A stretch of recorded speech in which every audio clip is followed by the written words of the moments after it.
Welcome to The Waves, Slate's podcast about gender, feminism, and openly talking about postpartum depression. Yes, it's more than the baby blues. Every episode, you get a new host to talk about the thing we can't get off our minds, and today you've got me, Cheyna Roth, a senior producer at Slate, including for The Waves. I really wanted my kid. If you've listened to our award-winning Waves episode on IVF, you know it took work for me to get pregnant. But all the wanting and the trying and the shots and the years and years of effort couldn't stave off my postpartum depression. I was lucky in that I was kind of ready for it in that abstract sort of way that you can be prepared for something you honestly refuse to meaningfully look into ahead of time. I was aware of what it was. I was aware that I would likely have it because I've dealt with anxiety and depression most of my life. But the truth is, there's no real preparing for it. It's difficult for everyone, but for me, there was no way to emotionally get myself ready for the feeling of total and complete inadequacy. The inability to snuggle with my baby because I felt like I always had to be doing something. The overwhelming belief that if I just left, they would be much better off without me. I look back on my daughter's first few months with a lot of regret, of wishing I had enjoyed it more, with shame that I didn't soak it all in, like so many people tell you to do when you have a new baby. But like I said, I was still very lucky. Early on, I got a therapist. I have a very understanding husband who is always taking on more than his share of child work. A lot of women, they aren't as lucky as I was. And there are women who experience something even worse than postpartum depression, something that can be deadly. It's called Postpartum Psychosis, and Jessica Winter had an incredible piece on it recently in The New Yorker. She spoke with a woman who killed her child while experiencing postpartum psychosis. She also spoke with a surviving family member to really paint a compelling and necessary picture of what postpartum psychosis and depression can do to a mother, to a child, to a family, and to a community. Jessica is an editor at The New Yorker, where she writes about family and education. The article is What We Still Don't Understand About Postpartum Psychosis. And when we come back from the break, I'm going to be joined by Jessica to get into all of it. Stay with us.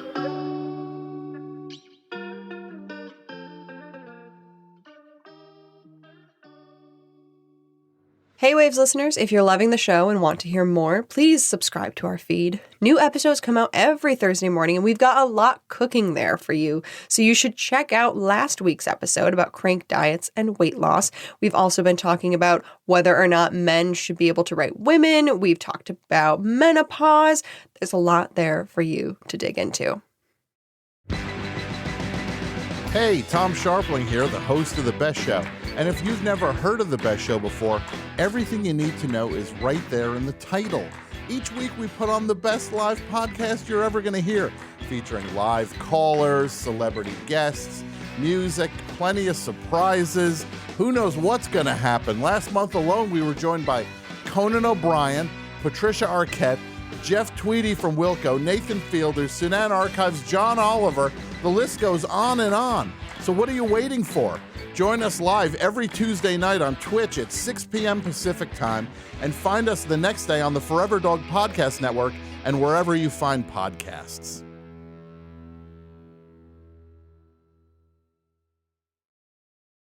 Welcome back to The Waves. I'm here now with Jessica Winter to talk about postpartum psychosis and postpartum depression. Jessica, hello. Hello, thank you for having me.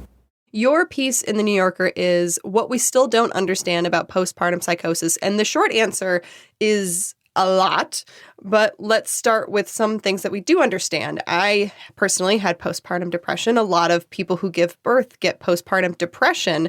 And then you have what a bulk of your piece is about, which is postpartum psychosis. Both do not get the attention that they really deserve and need from the medical community. But what is the difference between the two?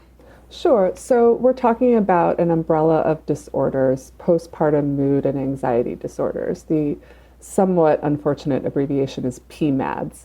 And the PMADs include postpartum depression, postpartum anxiety, and these are very common. They're estimated to affect It's 1 in 7 birthing people. They are not well understood, but there is a consensus that there's some kind of connection to this massive surge of hormones that happens before birth. Estrogen and progesterone surge before birth, and there's a corresponding plunge after birth. Sleep deprivation is a big risk factor for developing postpartum mood and anxiety disorders. A lack of social support is a big risk factor for these kinds of disorders. Now, postpartum psychosis is rare. It's very rare. It only occurs in an estimated 1 or 2 per 1,000 births. And with postpartum psychosis, the person may experience mania, delusional thinking, and oral hallucinations, voices in your head. And postpartum psychosis is considered to be one of the worst psychiatric emergencies that can befall a person. There's a high rate of suicide and filicide connected to postpartum psychosis. It's between 4 and 5%. My piece in the New Yorker, in fact, was prompted by a terrible recent case in a suburb of Boston involving filicide and possibly postpartum psychosis. So with postpartum psychosis, we're talking about a very rare sort of subset of a very uncommon umbrella of disorders. When you say for postpartum psychosis, it's considered one of the worst psychiatric emergencies. When I hear that, I assume that this is something that people are prepared to deal with, given that it is so bad. It's like a heart attack. We can handle heart attacks. We know what to do, or medical professionals know what to do in the event of a heart attack because it's so bad and so life-threatening. So what is the reaction by professionals to postpartum psychosis? Right. So I think when we're looking at the medical response to postpartum psychosis, it's really useful to compare the approach in the US with our managed care system and the approach in pretty much any other industrialized country that has a universal healthcare system of some kind. So for my piece, I spoke with women in the UK and the Netherlands who experienced postpartum psychosis. One was hospitalized for 6 weeks. The other was hospitalized, I think, for 12 weeks. They received a great deal of outpatient care. They were placed on antipsychotic medications, and because they were hospitalized for so long, the medications that they were taking had a chance to take their full effect, and so they could be observed under these medications over a relatively long period of time. They had the option of being admitted to a mother-infant psychiatric ward where babies can stay with their mothers while they're being treated, which is huge because if you don't have that, the mother's going to have a huge transition separating from her baby. And then when she's eventually released, she's going to have a huge transition acclimating again to caring for a baby and being part of her household again. And obviously they don't have to wrangle with insurance companies. And then if you look at the approach in the US with our market-based system, the approach to postpartum psychosis, it's very similar to the approach to any kind of mental illness in the US. The model is to stabilize and discharge. You hospitalize the patient for a few days, maybe a week or two, until they are deemed not to be a danger to themselves or others anymore. And you're discharged, and you're probably discharged before your medications have taken their full effect. There isn't a lot of wraparound and outpatient care. There are no mother-infant 24/7 psych wards in the US because no insurer will agree to cover the admission of a healthy infant. And so a lot more falls on the shoulders of the birthing person themselves and their family members and their loved ones to kind of fill in those gaps. And on top of all that, it might be really expensive, depending on your insurance or your lack thereof. So when we're talking about the landscape of response, in some ways it's really radically different depending on where you live. One of the most devastating events that can occur with postpartum psychosis is mothers either committing suicide or murdering their young children. And when we think of mothers murdering their children, I think a lot of us instantly think of like Casey Anthony, of big courtroom scenes, tons and tons of media attention. The Casey Anthony case wasn't a postpartum psychosis case and she was found not guilty, but that's still, I think, the image that people get is that it's this huge sort of popular culture circus that happens. But what you wrote, though, and the people that you spoke with is far more compelling and real. These are women who are very, very sick, and yet through a lot of faults in the systems that they live in, they're unable to get the help that they needed. And a lot of their stories are very much not told at all. Right. So I think the kind of case of postpartum psychosis in the States, one that many people have heard of, is that of Andrea Yates. Andrea Yates was a woman in Houston who in 2001 killed her 5 children while she was suffering from postpartum psychosis. And one of the tragedies of that case is that Andrea Yates did seek help. She did receive help in the years before the killings. She had been treated for postpartum depression, suicidal ideation. She had had suicide attempts. And she'd been successfully treated for a time with an antipsychotic medication, which can be very successful in treating postpartum psychosis. But her family had certain religious beliefs that really encouraged them to keep having children. She went off her medications for her last pregnancy. And this case really brought postpartum psychosis to broad nationwide attention. And I would say that anyone who followed that case and that trial closely, which was also a huge deal at the time, got a lot of attention at the time, I think that observer would have likely understood that Andrea Yates was not evil. She was not a premeditated murderer, that she was just terribly, terribly ill. And that if she had been properly medicated and supervised, that this tragedy likely would have been averted. And it's interesting that you bring up how these cases sort of turn into pop cultural sensations and kind of get distance from what they really are. Andrea Yates was originally convicted of murder. I can't remember what the exact charges were. And part of the reason that her conviction was overturned was that a prosecution witness testified that she had gotten the idea to murder her children from an episode of Law and Order. Oh, God. And it turned out, after the trial, that the episode in question had not aired yet before she killed her children. And that was part of what got her conviction overturned. So that's sort of a perfect example of what you're talking about, of kind of making these very real tragedies that happen to very real people and kind of blowing them up into a television production or a media circus or something. In your piece, you mentioned that postpartum psychosis and depression are not really widely studied as much as maybe they should be. But you've also mentioned that, particularly in the US, there is treatment, but that the treatment doesn't really stick with the person who is affected by it really for long enough. So I guess my question for you is, do you think that when it comes to figuring out postpartum psychosis and helping women with postpartum psychosis, is it a we don't know enough and we aren't studying it enough problem, or is it a our treatments are lacking? I think it's both. I mean, a lot of female maladies or reproductive maladies are really under research. Jessica Grose just had a great piece about this in the New York Times.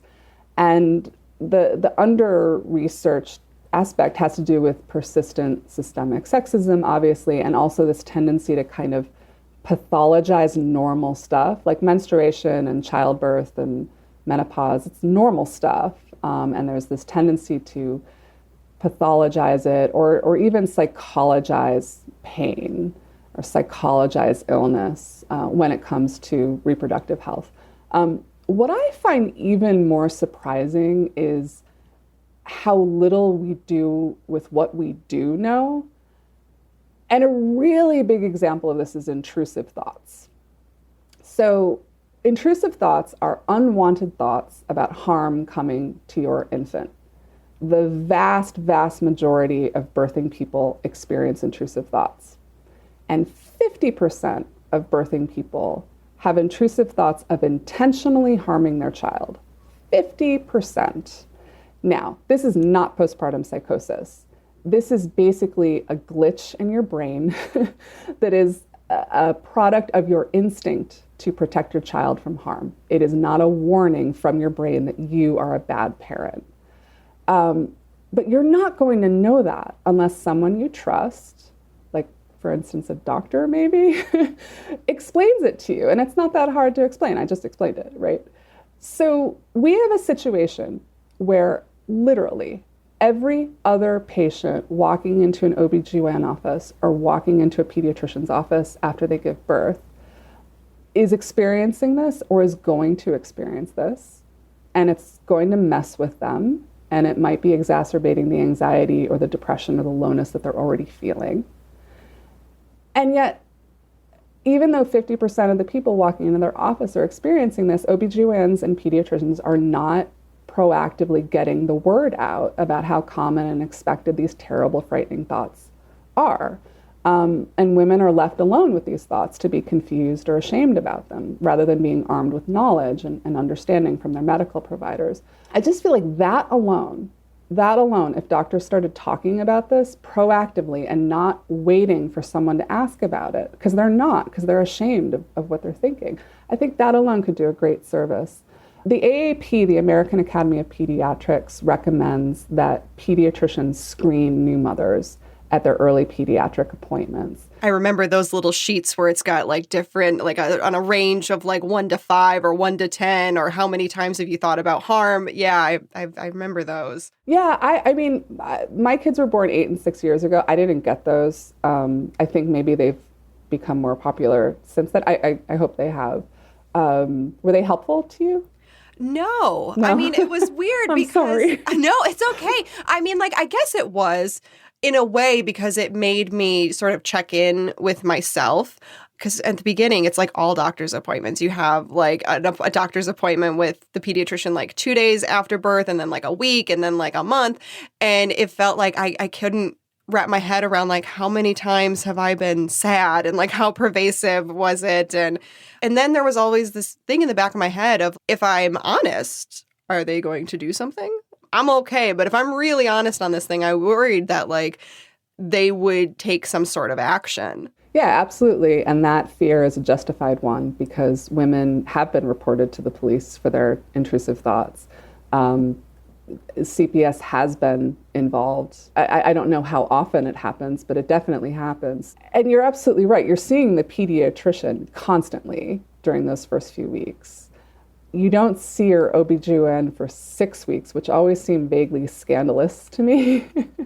But you are seeing the pediatrician a lot. And so the pediatrician could take, more of a role than just handing out a questionnaire. And it sounds like, according to a recent survey, only about 50% of pediatricians actually screen for PMADs at these appointments, because it's a recommendation, it's not a requirement.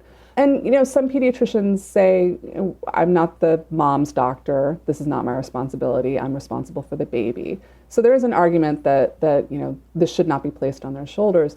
At the same time, it's hard to argue against more of a holistic approach here, that, the person who may be their baby's sole source of nourishment, that may be with their baby 24/7, that if the pediatrician has a vested interest in the well-being of the baby, they should probably have the same interest in the well-being of the birthing parent. There's this fragmentation here that I don't think is helpful or necessary. Another really important factor here in terms of treatment and in terms of understanding what the best treatment is there's a gap between reproductive medicine and psychiatry.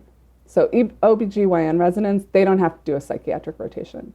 Psychiatric residents don't have to do much in the way of reproductive medicine in their rotations. So it's kind of like with the pediatricians, like, who is responsible exactly for addressing the mental and psychological well-being of a new mother?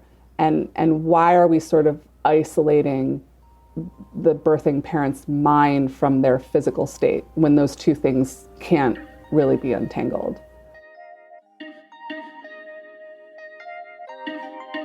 We're going to take a break here, and when we come back, we're going to get into how television and film have explored the postpartum stage.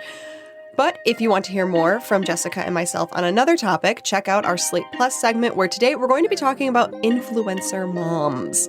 And please consider supporting the show by joining Slate Plus. Members get benefits like 0 ads on any Slate podcast, no hitting the paywall on the Slate site, and bonus content of shows like this one. To learn more, go to slate.com/thewavesplus.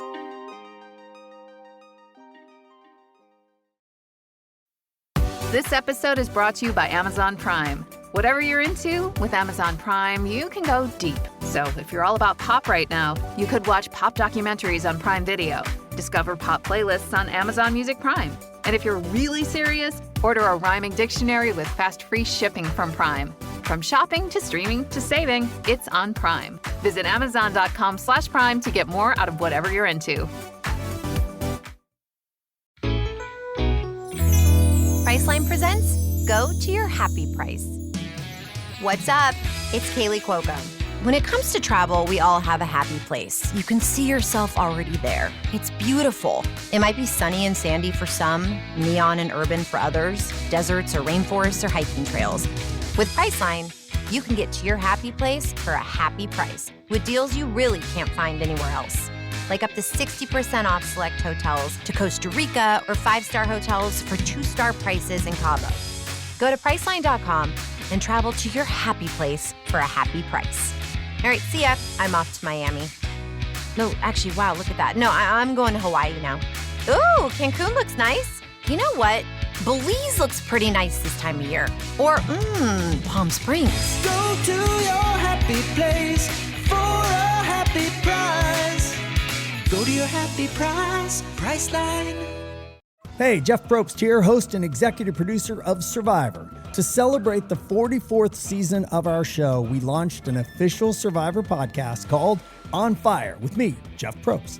It's not going to be your typical recap podcast. We're going to take you behind the scenes and give you an inside look at the show. All those burning questions about why we did what we did, finally going to be answered. Listen to On Fire with Jeff Probst, the official Survivor podcast, coming soon wherever you get your podcasts. Hey, Tom Sharpling here, the host of The Best Show. And if you've never heard of The Best Show before, everything you need to know is right there in the title. Each week we put on the best live podcast you're ever going to hear, featuring live callers, celebrity guests, music, plenty of surprises. Who knows what's going to happen? Last month alone, we were joined by Conan O'Brien, Patricia Arquette, Jeff Tweedy from Wilco, Nathan Fielder, Sunan Archives, John Oliver. The list goes on and on. So what are you waiting for? Join us live every Tuesday night on Twitch at 6 p.m. Pacific time, and find us the next day on the Forever Dog Podcast Network and wherever you find podcasts.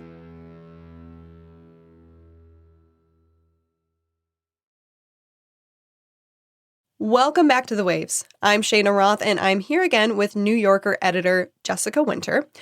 When you have a thing that needs to be discussed, but the conversation is stifled, we tend to look to movies and television to help us feel a little less alone in the world. This is one of the reasons I've always loved movies and TV. And Jessica, your article originally started as an exploration of this as it relates to postpartum depression and psychosis. You were originally looking at movies and television and how they explore this topic. So talk us through all of that and what happened. This was where I started. I was just going to look at recent television and film depictions of PMADs. And the article, as I continued reporting it, just sort of took on a life of its own and went off in different directions. And so all of that I set aside. But I did end up watching a lot of stuff. And I think that the big postpartum psychosis piece of media from the last decade or so was Tully. And Tully was from the duo who brought us Juno, Diablo Cody, the screenwriter, and Jason Reitman, the director. It starred Charlize Theron as a mother of 3, including a newborn. And she develops a very close relationship with her night nurse. And I will avoid spoilers for this 8-year-old movie, but I think it's fair to say that Tully portrays postpartum psychosis as this kind of liberating, cathartic, healing event that gets you back in touch with your youthful self, a more freewheeling self. I'm sure you can see the problems with this. I think there was maybe a totally gonzo version of this conceit that might have worked, but this film is just too earthbound and sentimental and wedded to realism to really grab that idea by the lapels and make it work. There have been a lot of recent examples. One was Baby Ruby, which was more in the straight up horror movie vein. There's a very compelling movie out of France called Saint Omer, which was based on a real life Postpartum Psychosis and Filicide case. That's more of a character study and a courtroom drama. There's a movie called A Mouthful of Air with Amanda Seyfried, which is a pretty realistic drama. So there's a lot of different genre approaches and tonal approaches to this. But what you see with a lot of these movies, no matter what the tone or genre is the use of doubles. You're constantly seeing these two women characters who are kind of mirrors of each other, or you have a single character who splits.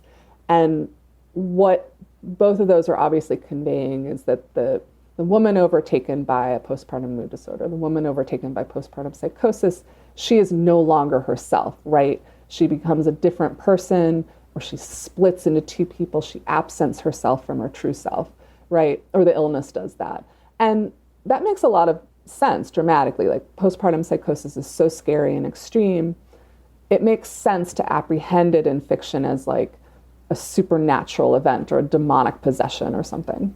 It's really interesting that you mention the demonic parts of it and that you looked into horror movie, because when I did a little bit of research into postpartum depression in TV and movies, I mean, if you just Google that, you will mostly get what look like horror movies. There's even a Brooke Shields documentary called When the Bough Breaks, which is very much not a horror movie, but the poster looks like a horror movie. It's a woman crying and looking up, and the colors are these cold, dark blues, and she's gripping a crib like she's afraid for her life.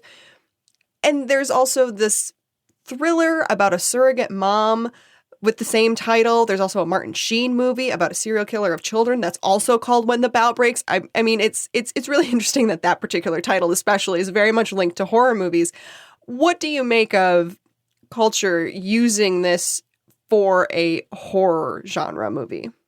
Right. So Early Parenthood as a horror movie, as we were saying a minute ago, it's intuitive, right? Because parenthood brings you to these dark places. And it is this kind of bloody, scary, crazy event, right? But these insights are also pretty worn out at this point, partly because they are so intuitive, right? It's become kind of a cliche. Amanda Hess had a great piece in the New York Times, not too long ago about this, about Early Parenthood as a horror show or a horror-ish show. And what's really funny about this and really ironic is that if you reach way back, you find a bunch of like straight white male directors who got to this before it became a cliche. Oh, God. So you've got Rosemary's Baby, obviously, Roman Polanski's movie from 1968. And you have two movies that I totally love. There's Eraserhead from David Lynch's first feature from 1977, or it was completed in 1977. And in Eraserhead, you have this hapless young father who the mother of the child walks out and he has to tend to this hideous monster child. There's a movie called The Brood by David Cronenberg from 1979. And in that one, a very capable young father watches as his estranged wife, she has all these past traumas and they manifest, they become flesh in this army of hideous monster children. And, you know, Eraserhead and The Brood, they're gross, they're kind of sexist. I love Cronenberg so much, but The Brood is definitely like his MRA movie. Like he made it after he got divorced and had a bad custody battle. But I find these movies exhilarating and comforting in how they revel in blood and filth and gore. They feel honest. And I think they feel honest because they're shameless, right? Because fathers are immune to shame and mothers are obligated to shame. And that, because of the way our culture is set up. And that lack of self-consciousness really feels visionary to me. And I feel quite strange opining that the best movies about postpartum psychosis are like weird horror movies made by straight white men who were born at the end of the silent generation. But there you have it. And when you're in the throes of it, I'm sure it feels like you're in a weird, crazy horror movie. I mean, some of the depictions that you described in your piece and some of the other descriptions of it that I've read or seen in other places is it feels very much that you are not of your body, which is very much a horror trope. Yeah, absolutely. A lot of people talk about the detachment that they feel, that they're sort of floating outside of their body, watching themselves care for their child or go through the motions of the day or something. And that, if you're levitating outside of yourself, that can feel pretty supernatural. Absolutely. I've been, not to drag it back to one of my obsessions, but I was actually thinking about Cronenberg a lot while I was preparing for this interview, because I realized that, and not to get too film nerdy about this, but like Cronenberg's movies, they, especially the early ones, they do not believe in a split between the brain and the body, right? They do not believe in like the mind levitating outside of the body and observing it, right? Like in his movies, the body is a kind of mind, right? The body expresses ideas. The body is a repository of thought. The body is a thinking entity. And it might sound strange, but like I feel like we need more of a Cronenberg approach to mental health in general and postpartum mood disorders in particular. You know, it's a wild, wild thing that happens to a person. And I just think that we need to integrate. We don't recognize that the body and the mind come into conflict with each other after childbirth. And I just think that if we could integrate the two things and not fragment them, that could be really useful. And I guess I learned that from watching some really disgusting horror movies. I also wanted to touch on television, where it seems like we're getting a bit more of the postpartum depression storylines. Recently in Fleischman is in Trouble, I thought they did a pretty good job of exploring the really the anxiety part of motherhood, the I have to do everything right, which was definitely the sort of depression or anxiety that I had, and the sort of what is my identity part of that. And then there was also, in the sort of 20 teens, a surge, it seemed like, of postpartum storylines. There was a Glamour article by Megan Angelo pointing this out, titled, "Why You're Seeing So Many More Postpartum Storylines on TV and Why That's Great." It talked about Girls, Blackish, Nashville, Jane the Virgin. Do you think that TV might be a better avenue for these types of stories? And do you think that this portrayal has sort of stalled lately? You know, I don't know if it has stalled because I haven't seen a lot of the television portrayals. I don't think it's necessarily better or worse to need a kind of like iterative or episodic portrayal that unfolds over many episodes, because Fleischman is in Trouble did it all in one episode. It was obviously contextualized by the rest of the series, but that was one of the best recent portrayals of postpartum mood disorders I've seen, certainly in the movies that I've seen. It's Claire Danes playing Rachel Fleischman. And I think part of what was so impressive about it was that it depicted a lot of different facets and triggers of these disorders. And it took a certain degree of dramatic license, but it still felt very true and visceral and real. So I guess we can spoil this. Rachel has a traumatic birth. So she's more or less assaulted by her OBGYN. Terrible scene. She suffers from postpartum depression, but she finds more comfort in a support group for sexual assault survivors than a support group for people with postpartum depression. And I thought that was a very interesting dramatic decision in terms of how Rachel integrates her experience and understands what she's going through. And then she seems to recover for a long time. But as you point out, she recovers in this very type A, workaholic, have to succeed, have to do everything right, possibly manic kind of way. And in retrospect, that feels maybe kind of ominous. And then many years later, she lapses into what seems like psychosis. And again, that's not necessarily a textbook depiction of how a postpartum mood disorder progresses. It's certainly not a textbook depiction of postpartum psychosis, but it makes very compelling and powerful dramatic sense. Not least because Claire Danes is amazing. And she does her Claire Danes cry face, and she just absolutely crushes this role. So I think Fleischman is in Trouble is really like kind of a milestone in this particular kind of depiction. Yeah. Jessica Winter is an editor for The New Yorker. Her piece is titled What We Still Don't Understand About Postpartum Psychosis. Jessica, thank you so much for joining us here today on The Waves. Thank you. It was my pleasure. That's our show this week. The Waves is produced by myself, Cheyna Roth, and Tori Dominguez. Daisy Rosario is senior supervising producer, and Alicia Montgomery is vice president of audio. We would absolutely love to hear from you. Please email us at thewaves@slate.com. The Waves will be back next week. Different hosts, different topic, same time and place. Thank you so much for being a Slate Plus member. And since you're a member, you get this weekly bonus segment. And today, Jessica and I are going to talk about influencer parents.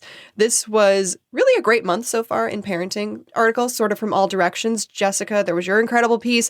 And then we had this really interesting one from Teen Vogue's Fortessa Latifi titled Influencer Parents and the Kids Who Had Their Children Made into Content. When I read this piece, I thought it was very interesting, but there was also a part of me that couldn't help but thinking that this is not a new thing. I mean, there was toddlers and tiaras for many, many years. Facebook has been around for an incredibly long time. Jessica, what is your take on parents who are sort of trying to use their kids for monetary gains in a way? What's really sad about these kids who are now adults who are describing these feelings of betrayal and vulnerability, and also the parents who share who are now, just ratcheting back how much they share and how they share. This reckoning that's happening, anyone could have seen this coming. Yes. Right? And did see it coming. Like, we knew that these kids were going to grow up and be like, what did you do? Why did you do it? And the reason we knew was because of generations of child stars of movies and television, right? Like, we know that a lot of kids' self-perception is warped by being conditioned from an early age to seek this constant external validation from strangers. We know that these kids are messed up by being made to feel financially responsible for their family. They're economically exploited in all kinds of ways. And you can see how their relationships with their parents are warped by the fact that their stage parent is their boss and their employee at the same time, instead of just their parent. And I wonder if maybe it's actually worse with the online influencers because the parent is also like the auteur of the content. Right. They're like the director and the business manager. Screenwriter. Yeah. Exactly. Yeah. I think that the problems there are compounded. So anyone with half a brain could have extrapolated all of these cautionary tales and applied them to like the sharenting complex. And that's part of why this is just so grim. That was just some of our Slate Plus segment. If you want to hear the whole thing, go to slate.com/thewavesplus to become a Slate Plus member today. Slate.com/thewavesplus. Macy's is committed to creating brighter futures for all and empowering a new generation of leaders. That's why they're continuing support of Girls Inc. all throughout March. Your online or in-store donation will help fund education and career readiness programming, inspiring all girls to be strong, smart, and bold. Give back and learn more at Macys.com/purpose. That's Macys.com/purpose. Hey, Tom Sharpling here, the host of The Best Show. And if you've never heard of The Best Show before, everything you need to know is right there in the title. Each week we put on the best live podcast you're ever going to hear, featuring live callers, celebrity guests, music, plenty of surprises. Who knows what's going to happen? Last month alone, we were joined by Conan O'Brien, Patricia Arquette, Jeff Tweedy from Wilco, Nathan Fielder, Sunan Archives, John Oliver. The list goes on and on. So what are you waiting for? Join us live every Tuesday night on Twitch at 6 p.m. Pacific time, and find us the next day on the Forever Dog Podcast Network and wherever you find podcasts.